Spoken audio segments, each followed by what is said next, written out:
much for joining us this morning. Earlier in the week, we had a situation where the Minister of Finance and Coordinating Minister of the Federation, Mr. Waledo, called on organizations, agencies, and stakeholders in the climate ecosystem. Mr. Waledo, the Finance Minister, called on organizations, agencies, and stakeholders in the climate ecosystem to brace up and take advantage of money. How much? $100 billion meant for developing countries for climate action.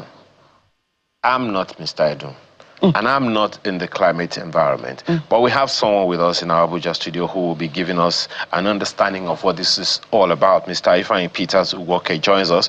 He's the national team lead of the PACE program. He joins us right there in Abuja studio. Thanks for joining us this morning. Good morning, Ayo and Joke. Thanks for having me.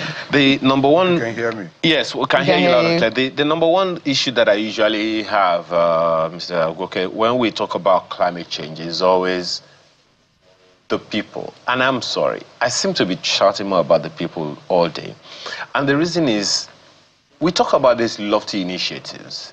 Climate change sounds technical, but it's something that affects the people in the various parts of the country, in the localities.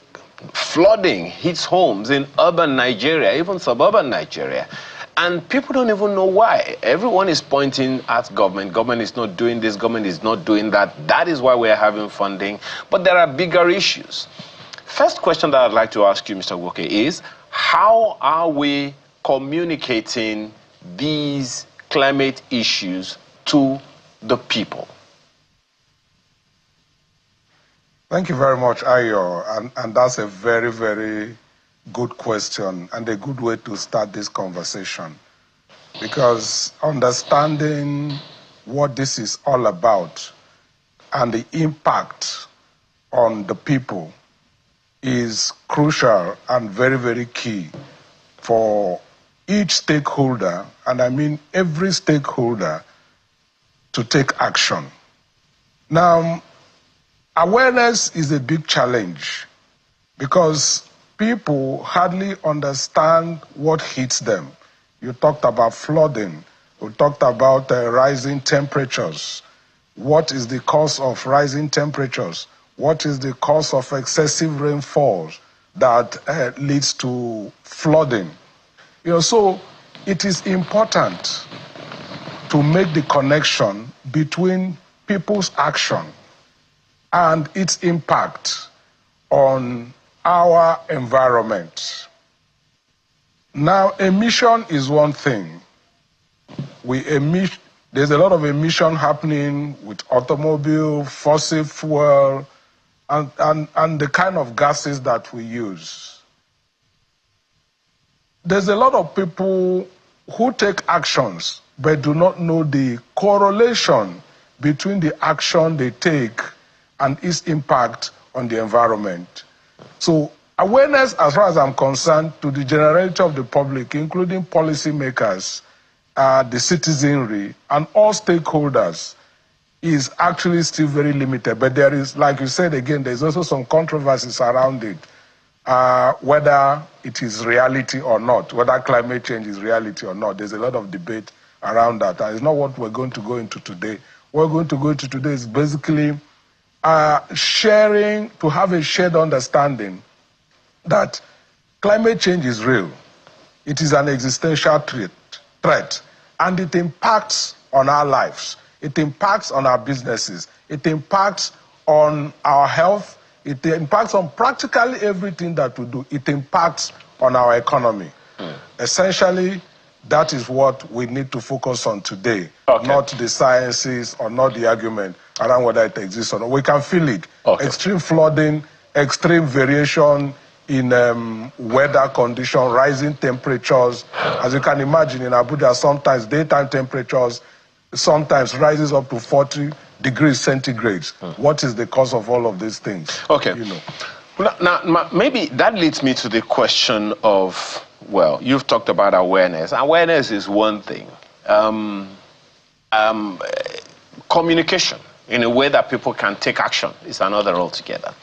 So you may want to speak to that. But tell us, is that part of the reason? Is that part of what we need, this $100 billion that Mr. Waliadun was speaking to when you launched that climate funding guide? Is that what he's talking to? Is it part of what he's speaking to?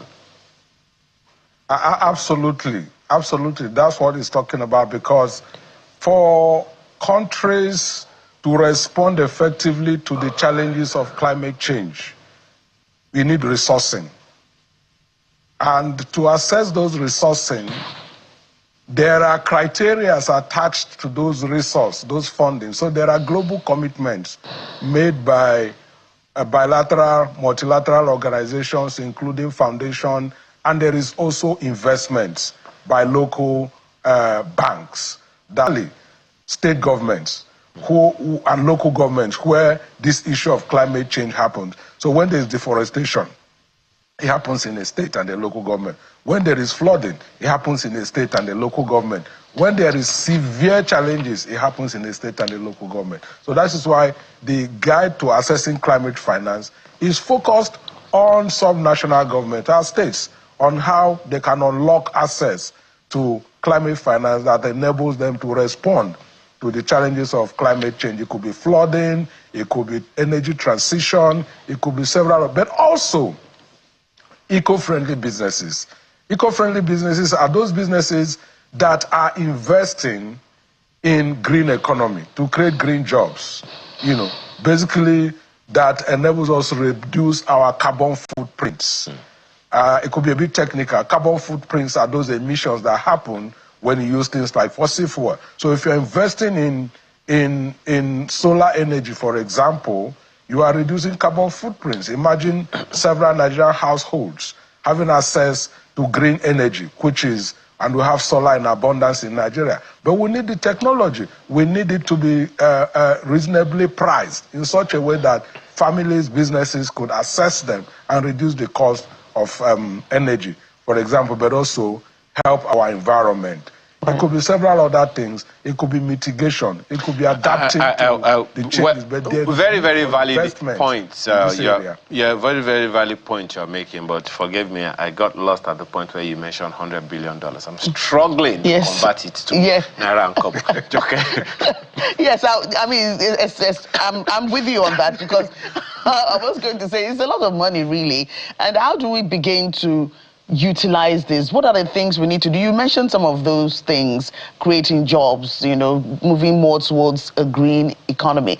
But, there's a lot when it comes to climate change. Some of it's, is natural. But some, of course, are due to man's nature in itself. You have people not disposing waste properly. We are very poor now in separating our waste, as vis-a-vis how it's done in developing, in the more developed countries. Separate plastic waste from this waste, from that waste. There's so many things. And then, blocking drainage systems, it causes flooding. There's a whole lot that we do as people that we, instead of mitigating the effects of climate, we actually contribute to making the climate change effects worse, if I can put it that way. So outside of creating jobs and, trying to see how we can have more, maybe solar power and what have you, how do we, get this money to ensure that it does what it's supposed to do and is used for what it's intended, and it's effective, let me put it that way? Thank you, Joker. The thing about it is that the guide to assessing climate finance that we develop has highlighted about 18 funds that is available for both government and private entities to assess. But to do that, there must be a readiness assessment. So each subnational, each government must undertake a readiness assessment that determines their readiness, because like I said earlier on, each of these funds comes with some conditionalities that there are requirements that you must meet. And to be able to do that, you need to they undertake an assessment that enables that entity, whether it's government or private businesses, to assess the eligibility criteria. And once they are able to assess the eligibility criteria, they then need to understand, do they meet the eligibility criteria? If they do not meet it, what are the actions that needs to be taken to meet those eligibility criteria to unlock those funds that is available? I tell you, one of the challenges could be, because these are investment, they are investable funds. Some are concessional in nature, some are grants, but the majority of them are investable funds. That means it is an investment. And if it has to be an investment, then there must be bankability of those projects. Those projects must be bankable so that financiers are able to see the returns, even if it is a long-term return on investment. Financiers are able to see. So the major action that needs to be taken is the readiness assessment, and that is what our tool, the guide, enables subnational eco-friendly businesses to do that. So after the launch, which happened as part of the Nigeria Economic Summit last week, this week, we are rolling it out across the 6 geopolitical zones of the Federation, targeting governments and eco-friendly businesses, and deploying expertise that supports them to carry out those readiness assessments. There's a checklist that they must go through. They must look at their current systems and processes, whether they are eligible. They must look at the possibility whether their projects, those that have identified projects already, if their projects are bankable, or what they need to do to make those projects bankable. Those are the key elements. Let me quickly ask you this one, Mr. Ugoke. You talked about states. You said you're cascading all of these to the states. With the Minister of Finance and Coordinating Minister of the Economy at that launch suggests that there is quite a representation of the federal government there. So I'd like to know if there is a sit-down, or has been, or will be a sit-down between the federal government and the states when this whole thing comes up. Because even though you are talking about the checklists, I'd like to find out from you if there is a way, because as you said, it's not free money. It's money that we're either going to have to pay back or prove that we have put to some good use. So is there an insulation around it? The fear of Nigerians is when you hear $100 billion, even if not all of it is coming to Nigeria, whatever amount of it is coming to Nigeria, they want to find out how it was procured, how much of it was used. Is government trustworthy enough by the people to ensure that whatever they get is what they will expend and all of that? Can you speak to that so that Nigerians can actually not just trust your instrument, but trust that whatever investment is made is actually going to be made on their behalf and not into private pockets? Thank you very much, Ayo, and you are really very right regarding the trust deficit, regarding especially how such funds are utilized. Most of them are tied to projects, and those eligibility criteria will look at how the systems or the organizational structure for whether they are state government or private businesses exist to, one, demonstrate capacity to deploy those resources, demonstrate capacity to execute, and demonstrate capacity to make sure that the projects are completed and right on schedule, and that, of course, that is making impact on the life of the citizenry. Those things are very, very crucial. So those structures are part of the things we look out for in the guide. And, of course, talking about the coordination, there's an element of coordination, of course, between the Federal Ministry of Finance and all other structures like the National Council on Climate Change to make sure that all of these things are properly coordinated together with the state governments or eco-friendly. So, and there is also a private sector approach to it. So, as you are aware, if we invest more in the private sector, that unlocks economic growth, that impacts on delivery of services to citizens in this green ecosystem. That is also something that, but again, it is a commitment inherent in most of this funding that shows the linkages between assessing those funds, deploying it to what it is meant for, and that's why I talked about bankability, that shows that you are able to demonstrate that you can deliver and that there will be return on investment and that it will impact on the life of the people. Those are the sequences of how the guide will be used. Absolutely. And how that will help both state government and eco-friendly businesses. Well, it's a project. Yes. Citizens are important. And a coalition usually, a partnership usually built between the people, the citizenry, and those that are delivering the project. So it's a whole of society approach that enables most of these projects to happen. I'm also hoping, Mr. Ifeanyi Ugoke, that we will get to a point where when we talk about climate change, we are not speaking over the heads of people.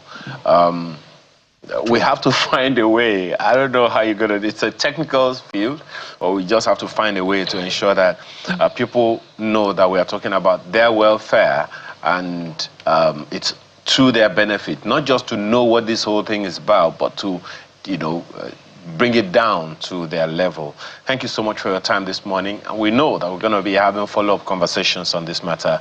Mr. Ifeanyi Peters Ugoke is the national team leader of PACE. We appreciate your time again today. Thank you very much, Ayo and Joke, for having me. I appreciate it. Thank you.